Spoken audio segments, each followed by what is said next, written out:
perfect vegan chocolate chip cookies. Hey guys, what's up? My name is Britt and I am the vegan food blogger behind the Banana Diaries, and today we're making the most perfect vegan chocolate chip cookies. I'm actually so obsessed with these. They have the perfect brown crispy edge and the gooey center, and they're just full of chocolate chips, so you're just gonna love them. They're super easy to make, and honestly, I am willing to bet that this is going to be your go-to chocolate chip cookie recipe, whether or not you're vegan or gluten-free. So without further ado, let's begin. All right, so to start, we're going to add 180 grams of all-purpose flour to a bowl. You can also make these gluten-free by using gluten-free 1-to-1 baking flour, or I do have an oat flour vegan chocolate chip cookie that's out of this world, tastes just like these, and it just uses oat flour, so I'm gonna link that recipe down below as well.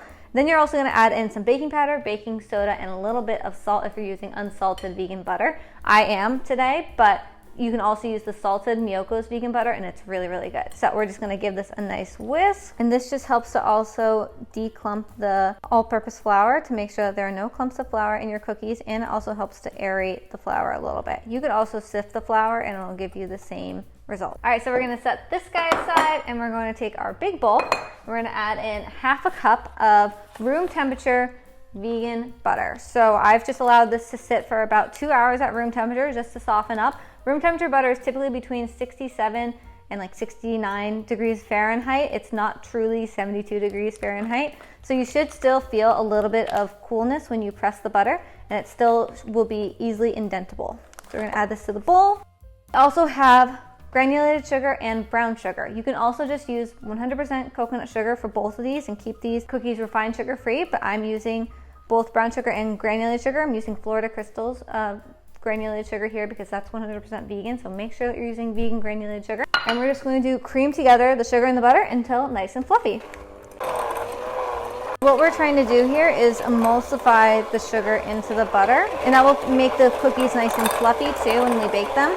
All right, and now we're gonna add in our dairy-free yogurt. I'm using actually vanilla unsweetened yogurt. This is by Forager Project, so I'm going to omit the vanilla extract, but if you're not using vanilla yogurt, you can just add in a teaspoon of vanilla extract. So we're going to add this in, and this represents our eggs in vegan baking.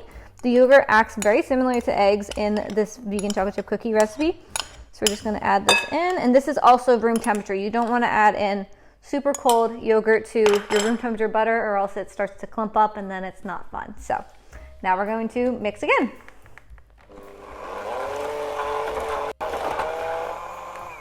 All right, so we just creamed that together just until incorporated. You can see right here, still nice and fluffy. All right, and now we're gonna add in our flour. So just dump all of that in there. And we're going to fold the flour into the mixture. You shouldn't need any dairy-free milk to help you with this, but if you do, just add in a tablespoon. But essentially, we're just gonna fold the flour into this, and we're not gonna fold until it's completely mixed in. We're gonna stop right before it's mixed in. So I like to stop right about here, and then I'm going to add in both chocolate chunks. So I have chopped chocolate here. This is just a vegan chocolate bar that I've chopped up, and this is just really, really lovely to add to your chocolate chip cookies. I think it makes them extra special. So we add in about half a bar of that, and then we're gonna add in some vegan chocolate chips. So we have both regular chocolate bar and chocolate chips in there, and I use about 3/4 of a cup, but as everyone is saying, measure it with your heart, so that's what I do.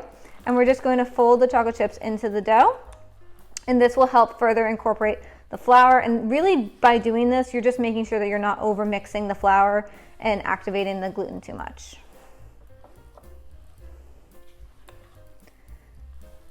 Mix just until the chocolate chips are evenly distributed throughout the dough, because you want chocolate in every single bite, not just a little bit.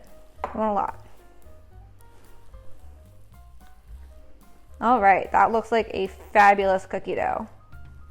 Check that out. I just want to eat it.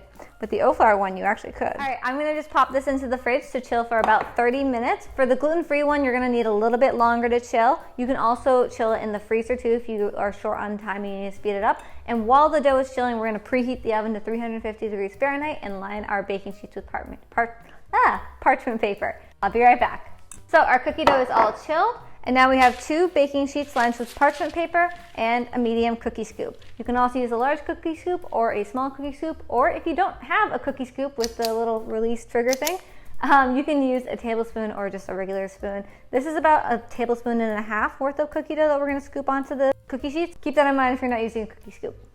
All right, so we're just gonna scoop the dough and then plop it onto our parchment paper. I actually like to scoop all the dough first before I roll it into a smooth ball, just because your hands are just gonna get really, really messy afterwards. So it's just easiest.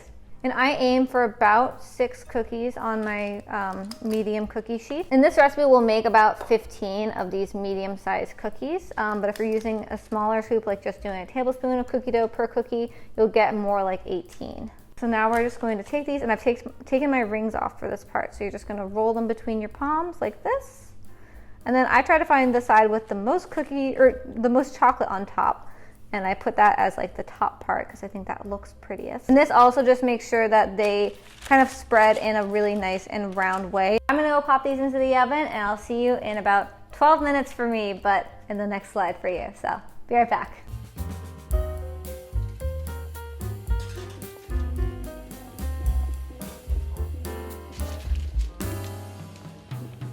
All right, so they are fresh out of the oven, and now I'm gonna teach you guys how to do a quick little trick that will make sure that your cookies are all very uniform looking. So you're gonna take a very large round cookie cutter, and you're just going to make a circular motion around the cookie, and then it helps it form. And some of you kind of have to wiggle in there if they've spread a little bit too much. All right, and now because I'm extra, I like to top with a few extra chocolate chips on top, and it just makes them look really, really pretty. So you definitely know that they are chocolate chip cookies. And I bet you it's gonna be your go-to chocolate chip cookie recipe, whether or not you're vegan. Now for the taste test. Beautiful little chocolate chip cookie. You can also top these with a little bit of sea salt, and it's so, so good. Okay.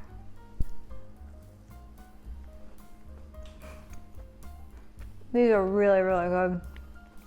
It tastes like a classic chocolate chip cookie. I'm obsessed. It has like the gooey center and then the crisp, chewy outside. It's perfect. A reminder, the full recipe to these cookies is found down below in the description box, so make sure to tap that arrow and then the link will be right there, first thing that you see.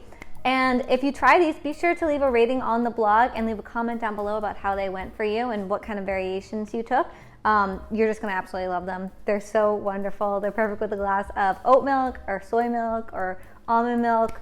They're just wonderful. And you can also use these for vegan ice cream sandwiches. So I'm gonna get to cleaning up my kitchen, but I will see you on the next video. Be sure to subscribe and hit that bell notification for more if you wanna see more recipe videos like this, and I will catch you on the next one. Bye.